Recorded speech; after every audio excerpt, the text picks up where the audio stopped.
ferme, inébranlable. Travaillez de mieux en mieux à l'œuvre du Seigneur, sachant que votre travail n'est pas en vain dans le Seigneur. 1 Corinthiens 15, verset 58. Bonjour et bienvenue dans le nouvel épisode de l'Afrique francophone News. Je suis Marianne Kakou, heureuse de vous retrouver. Après un mois de mai victorieux, le mois de juin lui aussi fut rempli de victoires. Dans cet épisode, nous embarquerons pour un voyage à travers les églises d'Afrique francophone afin de célébrer les merveilles du mois de juin. L'église d'Abidjan a célébré l'entrée de 31 nouvelles âmes dans le royaume de Dieu par le baptême, accompagné de 3 restaurations.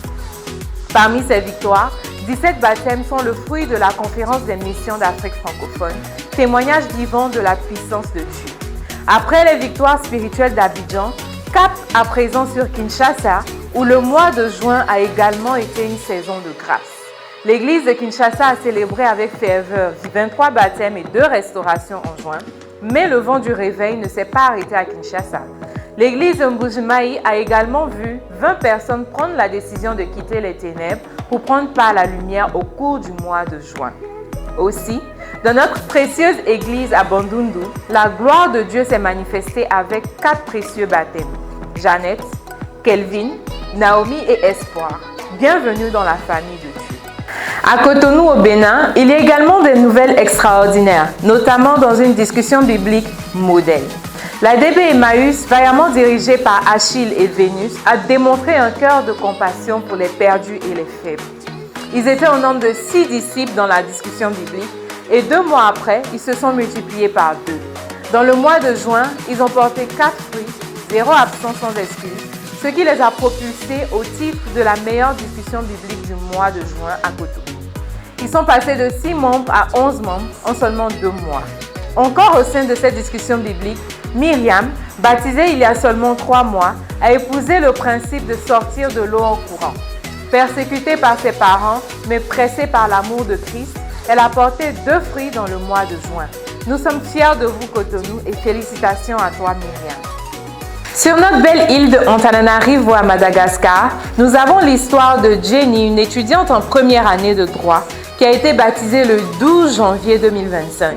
Après son baptême, elle s'est tournée vers sa famille pour sauver sa mère, sa petite sœur et son père. Par la grâce de Dieu, Jenny a à ce jour porté 4 fruits en seulement quelques mois. Félicitations ma sœur. Et maintenant, place au moment merci. Parce que le royaume de Dieu, c'est aussi avoir compassion des plus démunis et démontrer notre amour par des actes. À l'occasion de la Journée internationale de la miséricorde, nos églises à travers l'Afrique francophone se sont organisées pour servir notre communauté.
L'église d'Abidjan s'est rendue dans la commune du Plateau et a offert des repas chauds à plusieurs personnes en difficulté dans une ambiance de gratitude et de joie.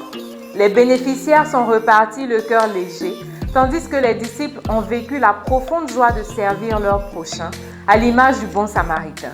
Luc 10, versets 25 à 37.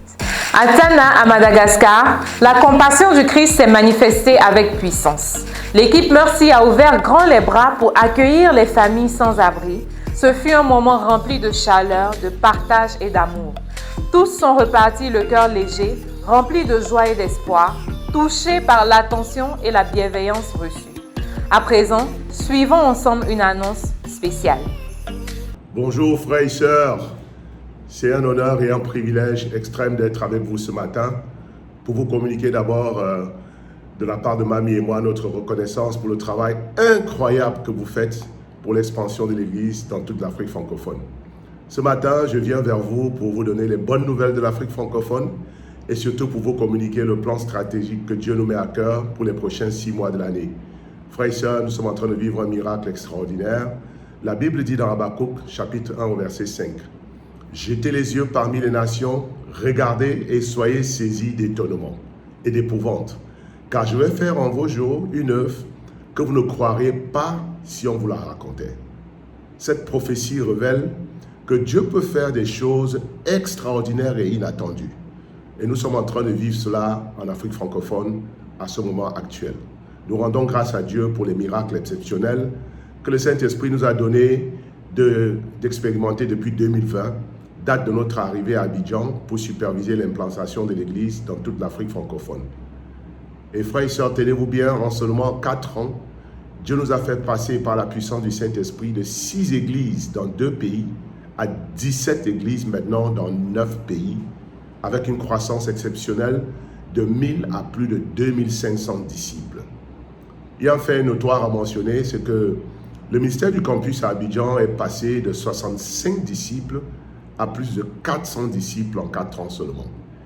Et aussi, l'église de Kinshasa a atteint récemment les 800 disciples. Et frères et sœurs, les miracles des premiers 6 mois de l'année sont évidents. Le Saint-Esprit est vraiment parmi nous. Nous avons connu la 3e édition de la conférence des missions d'Afrique francophone, intitulée « Inébranlable ». Cette conférence est une conférence qui va changer l'histoire et nous sommes émerveillés par ce que le Saint-Esprit a accompli durant cette conférence. Face à toutes les épreuves que nous avons connues ces derniers mois, la gloire de Dieu s'est levée sur l'Afrique francophone avec une force irrésistible. Comme le déclare la Bible dans Romains 8 au verset 18, « J'estime que les souffrances du temps présent ne sauraient être comparées à la gloire à venir qui sera révélée pour nous. » Et frères et sœurs, pour vous faire un récapitulatif de la conférence, du mercredi 28 mai au dimanche 1er juin, l'Esprit de Dieu s'est manifesté avec puissance. Cette conférence est ouverte avec une vidéo spectaculaire, remplie du Saint-Esprit. Et cette vidéo a été écrite par mon épouse extraordinaire Patricia, qui est un rappel puissant de la main de Dieu dans sa manière de travailler avec nous depuis 4 ans. Et nous avons le récapitulatif de tous les grands miracles qui ont été accomplis.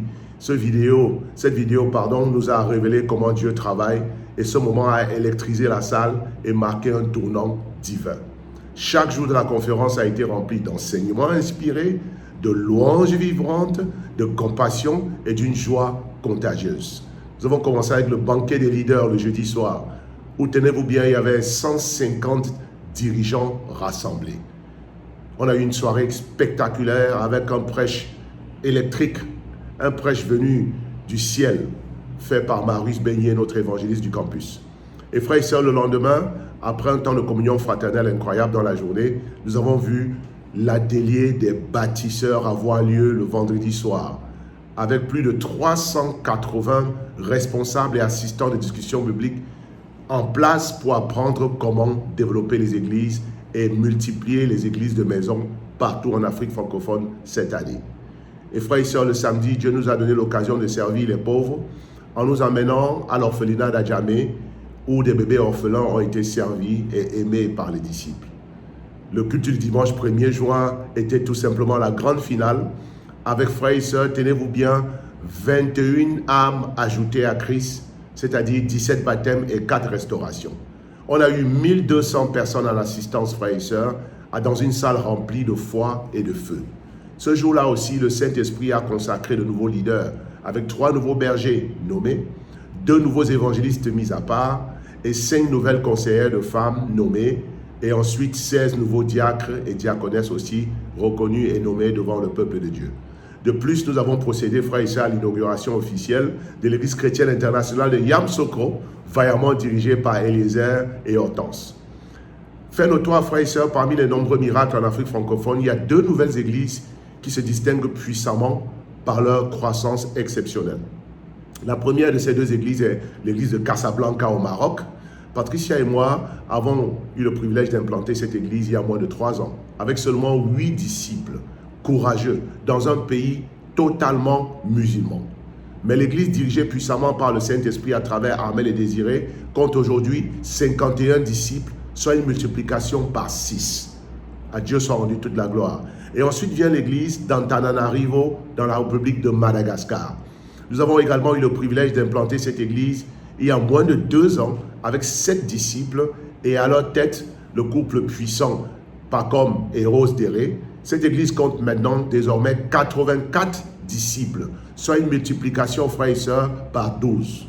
Nous voyons de nos propres yeux l'accomplissement prophétique d'Ésaïe 60, verset 22, qui dit, frères et sœurs, le plus petit deviendra un millier et le moindre une nation puissante. Moi, l'Éternel, au moment voulu, j'agirai promptement. Je crois que nous sommes vraiment en train de vivre ce moment voulu par Dieu, notre Père puissant, qui est le vrai dirigeant de l'Afrique francophone.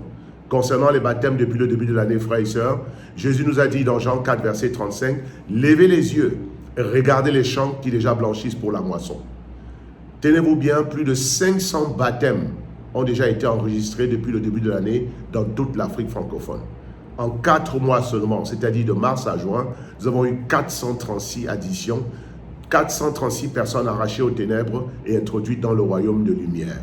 Ça, c'est extraordinaire, frères et sœurs. Oui, les champs sont mûrs dans tous nos pays, alors que nous avons dépassé, par la puissance du Saint-Esprit, frères et sœurs, la barre de plus de 2500 disciples dans 17 églises, dans 9 pays. Maintenant, quelle est la vision pour les 6 derniers mois de l'année? Frères et sœurs, cette année a été intitulée l'année de l'intégrité. Voici le plan stratégique pour gagner rapidement l'Afrique francophone à partir de l'exemple de l'Église du 1er siècle. Dans Actes chapitre 1 au verset 8, Jésus, avant de monter au ciel, dit à ses apôtres sur la montagne, « Vous recevrez une puissance, le Saint-Esprit survenant sur vous, et vous serez mes témoins à Jérusalem, dans toute la Judée, dans la Samarie et jusqu'aux extrémités de la terre. » Et on voit bien qu'au 1er siècle, la ville que Jésus choisit pour commencer son mouvement et son royaume, c'est la ville de Jérusalem. C'est le point de départ de la mission, c'est la capitale de l'évangélisation des nations. Donc, frères et sœurs, cette effusion du Saint-Esprit qui descend à la Pentecôte marque le début d'une mission chrétienne avec une croissance rapide dans le monde entier. Donc, frères et sœurs, nous devons tout faire comme au 1er siècle. L'application contemporaine, c'est que Abidjan a été choisi par le Saint-Esprit pour être la capitale de l'évangélisation de l'Afrique francophone. Et frères et sœurs, nous avons joué le même rôle que Jérusalem au 1er siècle. Et souvenez-vous, les disciples sont restés à Jérusalem, malgré la croissance notoire de l'Église. Ils n'ont pas osé aller en Samarie, en Judée ou jusqu'aux extrémités de la terre, jusqu'à ce que la persécution survienne. C'est la persécution qui suit la mort d'Étienne qui disperse les disciples, les poussant à prêcher l'Évangile au-delà de Jérusalem. Vous voyez très bien que même quand Satan nous attaque, Dieu a un plan de multiplication pour son Église. Donc, en quelque sorte, même le diable est un instrument que Dieu utilise pour l'expansion rapide de son Église. Donc, les apôtres sont aidés par cette persécution qui les pousse donc à voir les églises se disperser, les disciples se disperser partout en dehors de Jérusalem et commencent à prêcher l'Évangile dans les villes qui deviendront des capitales et des centres de croissance missionnaire du 1er siècle. Et frères et sœurs, la première ville de marque qui est mentionnée suite à cette persécution et où l'Église a fleuri d'une manière extraordinaire, c'est la ville d'Antioche. Et ensuite, avec les voyages missionnaires de Paul et Barnabas, Éphèse a été implanté, Philippe, Corinthe et Rome, la capitale de l'Empire romain. Voilà comment en 30 années seulement, et à cause des persécutions, Matthieu 28, verset 18 à 20 s'est accompli partout et très rapidement. Frères et sœurs, aujourd'hui, le Saint-Esprit va faire la même chose pour l'Afrique francophone à partir d'Abidjan. Donc, avec les persécutions récentes que nous avons connues, le Saint-Esprit m'a mis à cœur un plan d'expansion rapide pour nos églises en Afrique francophone. Et cette expansion se fera comme au 1er siècle par la diversification des centres de croissance missionnaires en dehors d'Abidjan. Je vous annonce maintenant les grandes villes stratégiques choisies par l'Esprit de Dieu aux côtés d'Abidjan pour élever rapidement de nouveaux leaders et commencer de nouvelles églises en Afrique francophone à une vitesse maximale. Frères et sœurs, Abidjan est considéré comme la Jérusalem de l'Afrique francophone. Bien sûr que Dieu a utilisé Abidjan d'une manière extraordinaire ces 4 dernières années pour implanter plusieurs églises partout en Afrique francophone. Maintenant, la nouvelle ville que Dieu va choisir aussi aux côtés d'Abidjan pour devenir un centre de croissance remarquable, c'est la ville de Casablanca au Maroc. Casablanca va devenir notre Antioche à cause de son caractère international et multiculturel. Pour illustration, cette jeune église d'environ 60 disciples seulement a au moins 9 nationalités en son sein. Vous voyez, la plupart des jeunes Africains ambitieux et talentueux viennent à Casablanca pour poursuivre leurs rêves humains. Ils seront donc convertis là-bas au rêve de Jésus et contribueront de façon significative à l'expansion du royaume de Dieu en Afrique francophone. Et frères et sœurs, Casablanca est puissamment dirigé par Armel et Désiré. La deuxième ville qui sera choisie aux côtés d'Abidjan pour l'expansion rapide des églises en Afrique francophone, c'est la ville de Yaoundé, la capitale de la République du Cameroun. Et pour faire, frères et sœurs, Yaoundé est la capitale de l'Afrique centrale. Elle sera dans notre Éphèse. Nous allons développer cette église en centre missionnaire puissant pour contribuer à l'évangélisation de toute l'Afrique centrale et bien sûr à aider aussi avec l'évangélisation de l'Afrique francophone. La troisième ville choisie par le Saint-Esprit est la ville d'Antananarivo, la capitale de la République de Madagascar. Elle sera notre ville de Philippe et frères et sœurs, elle est la plus grande ville de tout l'océan Indien. Une église puissante est en train de se développer là-bas pour contribuer significativement à l'évangélisation de l'Afrique francophone sous la direction de Rose et Pacom Déré. Et la dernière ville qui sera choisie comme centre de croissance missionnaire rapide pour l'Afrique francophone, c'est la ville de Kinshasa, en République démocratique du Congo. Elle est l'équivalent de notre région de Judée au 1er siècle. Frères et sœurs, elle est la plus grande ville de tout le bassin du Congo aussi. Cette église dynamique va contribuer significativement à l'évangélisation des 26 provinces de la République démocratique du Congo et va nous aider aussi à évangéliser la République du Congo. Et frères et sœurs, voilà la stratégie que le Saint-Esprit nous met à cœur. Nous avons maintenant 5 pôles de croissance. Et nous devons travailler dans ces pôles de croissance avec un dynamisme renouvelé, une foi explosive, un travail acharné pour que ces églises grandissent très très rapidement pour envoyer des missions, des équipes missionnaires dans leur zone géographique. Eh bien, frères et sœurs, tout ce travail sera accompagné par les médias. Nous allons avoir les médias en Afrique francophone qui vont nous aider, comme la trompette de l'évangile, à propager les bonnes nouvelles du royaume en Afrique francophone. Et pour cela, le Saint-Esprit nous a mis à cœur de former et de créer AFN, Afrique Francophone News, c'est-à-dire les nouvelles d'Afrique francophone. Vous voyez, dans le livre des Actes, les apôtres partagent régulièrement les grands miracles de Dieu dans toutes les églises pour les édifier, comme nous le dit Acte 14, verset 27. Donc l'application contemporaine à nous, c'est que frères et sœurs, nous aussi en Afrique francophone, nous ne pouvons pas taire tous les miracles exceptionnels que Dieu fait dans chacune de nos églises. Vous voyez, si nous n'avons pas une chaîne de télévision comme AFN, beaucoup de ces miracles passeront inaperçus pour les disciples de la plupart des pays. Donc frères et sœurs, en diffusant ces miracles chaque mois dans AFN, nous allons contribuer à renforcer notre foi et notre unité en Afrique francophone. Il est important que tous les disciples d'Afrique francophone soient inspirés par les miracles de Dieu dans tous nos pays.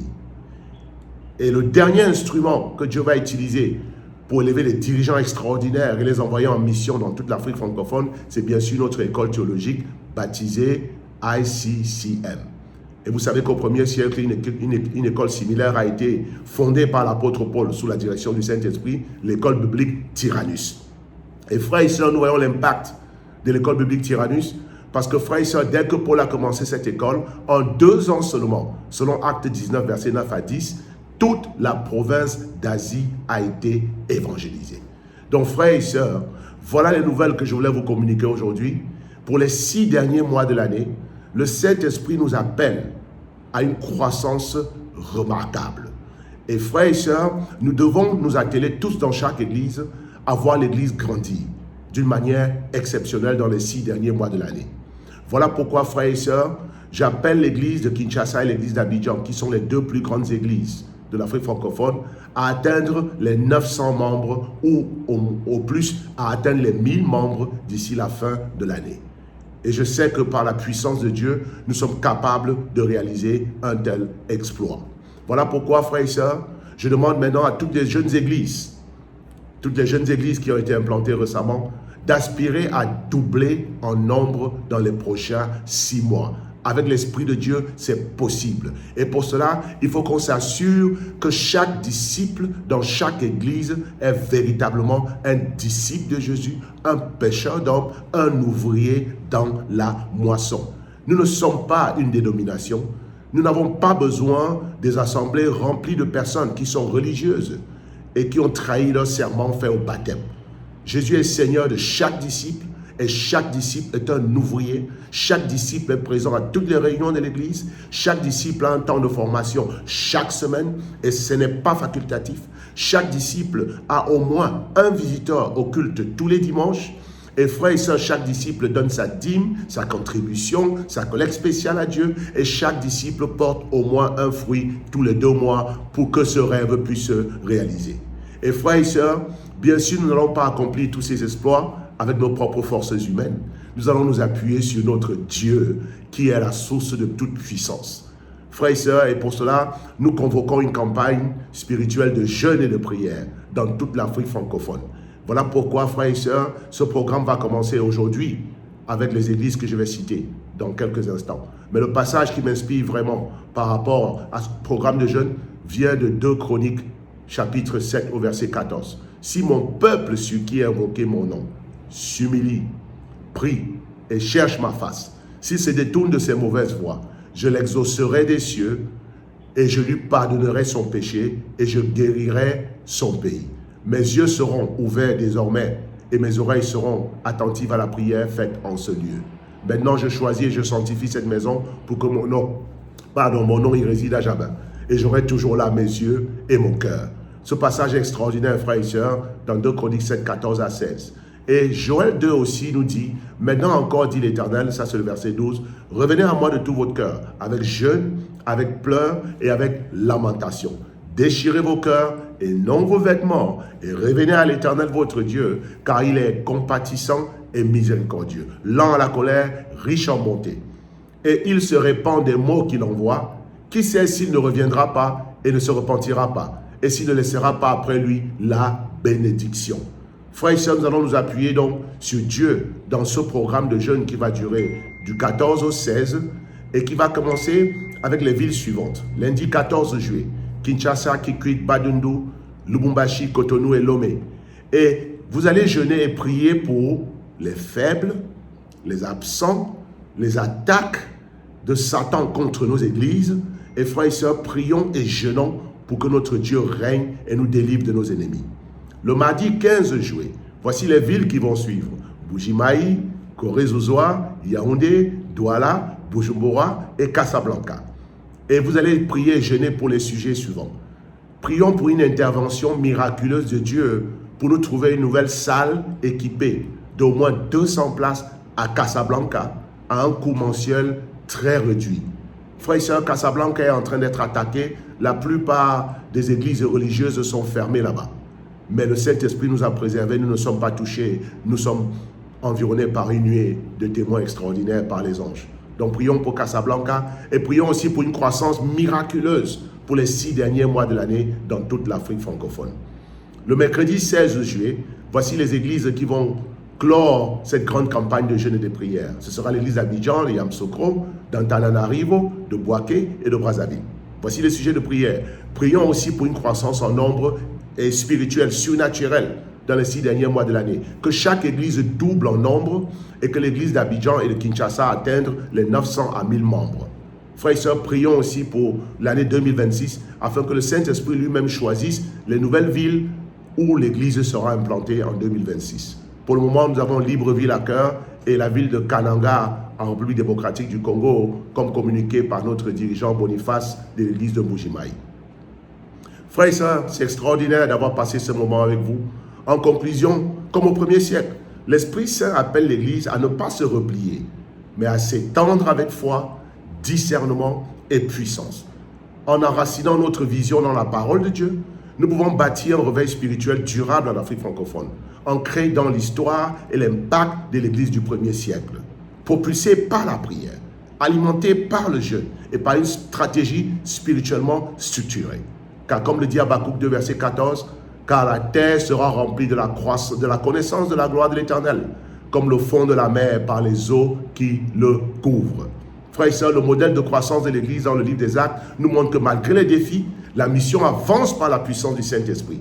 Et en suivant ce modèle décrit plus haut, les églises d'Afrique francophone vont jouer un rôle crucial dans l'accomplissement de la grande commission de Jésus. Mamie et moi, nous vous aimons beaucoup. Vous êtes chacun de vous très précieux à nos yeux. Nous prions pour vous tous les jours. Continuez de prier pour nous pendant que tous ensemble, nous œuvrons à l'accomplissement du plan de Dieu pour notre génération. Je vous aime beaucoup. Bonne journée à vous tous et à Dieu soit rendu toute la gloire. Le mois de juin a été marqué par un mouvement de Dieu à travers l'Afrique francophone. Des églises en feu, des cœurs touchés, des disciples engagés et une mission portée avec foi et audace. Dans chaque pays, la moisson a été abondante. Au total, ce sont 104 âmes qui ont été ajoutées au royaume, dont 97 baptêmes et 7 restaurations. Des vies ont été transformées, des familles ont été renouvelées et une église qui continue de grandir sous la direction du Saint-Esprit. Et comme Jésus l'a promis, levez les yeux et regardez les champs qui déjà blanchissent pour la moisson. Jean 4, verset 35. C'était Marianne Kakou pour l'Afrique francophone News. AFN, l'émission qui vous présente la gloire de Dieu sur toute la francophonie africaine. À très bientôt.